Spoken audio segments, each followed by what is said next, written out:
حدیثوں میں کچھ حدیثیں ایسی ہوتی ہیں کہ جو بظاہر عام نظر آتی ہیں مگر حقیقت میں وہ خاص ہوتی ہیں، اور بعض حدیثیں جو خاص ہوتی ہیں وہ حقیقت میں عام ہوتی ہیں۔ قرآن میں بھی ایسا ہے اور حدیثوں میں بھی ایسا ہے، انداز بیان خاص ہے اور مراد عام ہے۔ سورج یا ستارہ طلوع ہوتا ہے تو بیماری ختم ہو جاتی ہے، یہ حدیث بظاہر عام ہے، اور یہ جو مولانا صاحب واٹس ایپ پر تقریر کر رہے تھے انہوں نے جو استدلال کیا، اور حضرت مفتی صاحب نے جو استدلال کیا اپنے فتوے میں یا اپنے مضمون میں، اس کو حدیث کو عام کر کے کہا دنیا سے ہر بیماری ختم ہو جاتی ہے۔ ارے 12 مئی تو ہر سال آتی ہے، تو کیا 12 مئی کے بعد میں سب ڈاکٹروں کے دواخانے بند ہو جاتا ہے؟ کہاں ساری بیماریاں ختم ہو جاتی؟ یہ تو بداحت کے خلاف ہے۔ یہ تو حدیث الفاظ عام ہے لیکن مراد خاص ہے۔ وہ خاص کیا ہے؟ مسلم شریف میں جہاں یہ حدیث ہے وہاں یہ مضمون ہے کہ مدینہ کے لوگ پھل بیچا کرتے تھے، اور پھل بھی ہر پھل نہیں، امرود آم نہیں، صرف کھجور کے پھل بیچا کرتے تھے۔ جب پھول آ جاتے تھے اور شروع میں ابھی پھل نمودار بھی نہیں ہوا اور بیچ دیتے تھے، پھر پھلوں میں کھجوروں میں بیماریاں آتی تھی، تو بعد میں پھر جھگڑے ہوتے تھے۔ خریدار کہتا تھا کہ مجھے آمدنی نہیں ہوئی، باغ کا مالک کہتا ہے کہ میں کیا جانوں تیری آمدنی ہوئی یا نہیں، لاؤ میرے پیسے۔ یہ جھگڑے بہت حضور کی خدمت میں آئے تو حضور نے لوگوں سے کہا، مشورہ دیا، وہ بھی مسئلہ نہیں۔ بخاری شریف میں حضرت زید بن ثابت کی روایت ہے کہ حضور نے کل مشورے کے طور پر فرمایا کہ جب تم جھگڑوں سے باز نہیں آتے تو بدوء صلاح سے پہلے کھجوریں بیچو ہی مت۔ بدوء صلاح کا مطلب کھجوریں کارآمد ہو جائیں۔ کھجور جب درخت پر آتی ہے تو پہلے ہرے رنگ کی ہوتی ہے، جو گھاس کا رنگ ہوتا ہے اسی رنگ کی ہوتی ہے، پھر اس کے بعد میں یا تو پیلی پڑتی ہے یا سرخ ہو جاتی ہے۔ اب جب پیلی پڑ گئی یا سرخ ہو گئی اس وقت اب بیماریاں نہیں آئے گی اس میں، اب کارآمد ہوگی۔ اب کھانا چاہیں تو کسیلی تو لگے گی مگر کھا بھی سکتے ہیں، جیسے آم ہوتا ہے ابھی کچا ہوتا ہے تو لا کر کے اس کو کچمبر بناتے ہیں، چٹنی بناتے ہیں، کھانے کے قابل ہو جاتا ہے، تو ایسے کھجور بھی کھانے کے قابل ہو جاتی ہے، اگرچہ کچھ بہت مزیدار تو نہیں ہوتی۔ تو حضور نے فرمایا کہ کارآمد ہونا جب تک ظاہر نہ ہو اس سے پہلے مت بیچو، اور یہ بھی مشورہ تھا، مسئلہ نہیں تھا۔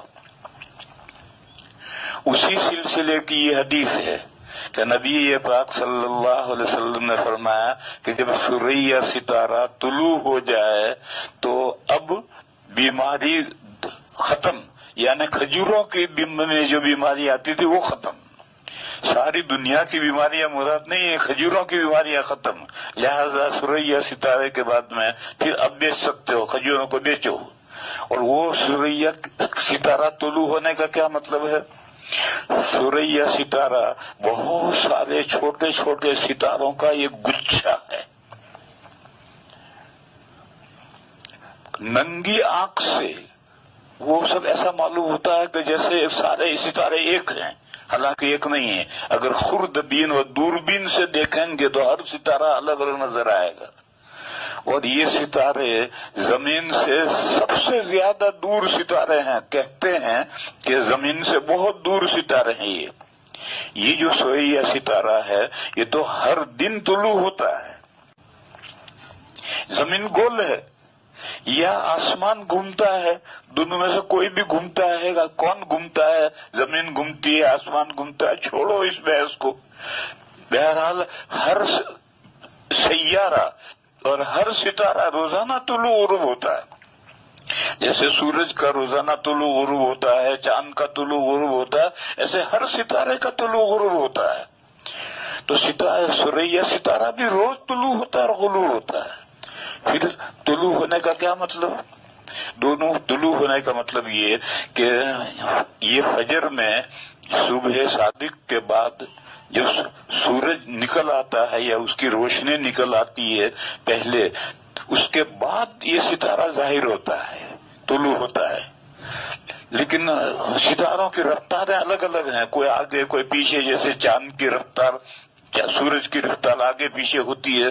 اسی طریقے سے جب یہ صبح صادق کے بعد طلوع ہو جائے اور ابھی سورج کی روشنی نہیں آئی تو اس وقت چونکہ بہت دور ہے اور دھندلا سا یہ ستارہ ہے سوریا، تو ننگی آنکھ سے تو نظر بھی نہیں آتا. لیکن جب اندھیرا رات میں صبح صادق کا بعد اندھیرا ہوتا ہے، اس وقت یہ طلوع کرے تو نظر آئے گا کہ دیکھو اس سوریا ستارہ نکلا. اور پھر سورج کی روشنی بعد میں ہوگی اور سورج طلوع بعد میں ہوگا. تو جب یہ سورج سے پہلے طلوع ہو تو اب کھجوروں کی بیماریاں ختم، اب کھجوریں بیچو. یہ حدیث شریف کا مطلب ہے. اور میں نے کہا کہ یہ تو بدیہی بات ہے، 12 مئی تو ہر سال آتی ہے اور ستارہ یہ اس دن ہر سال طلوع ہوتا ہے. پھر اس کے بعد کہاں دنیا میں ساری بیماریاں ختم ہو جاتی ہیں اور کہاں سارے ڈاکٹر سو جاتے ہیں اور کہاں ساری دواخانے بند ہو جاتے ہیں. یہ تو کھجوروں کے تعلق سے یہ حدیث شریف ہے. اور حضرت مفتی صاحب دامت برکاتہم نے جس انداز سے مضمون کو لکھا ہے وہ محدثانہ طرز نہیں.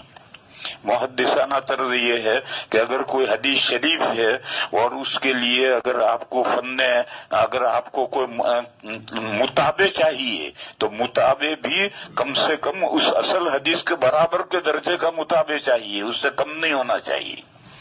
اور حدیث کی شرح میں بھی یہی ملحوظ رہنا چاہیے کہ مسلم شریف کی حدیث ہے اور دوسری کتابوں میں الفاظ بدلے ہیں تو ان کی سندیں بھی کم سے کم مسلم شریف کے درجے کی ہوں. فن اعتبار کے روح سے گئی گزری 5ویں درجے کی جو کتابیں ہیں ان کتابوں میں حدیث کے جو الفاظ ہیں ان الفاظ کے ذریعے سے پہلے درجے کی کتابوں میں جو حدیث ہے ان الفاظ کی شرح کرنا یہ صحیح نہیں. تو یہ ایک دوسری بات ہے، کورونا بیماری کب ختم ہوگی اللہ جانے کب ختم ہوگی.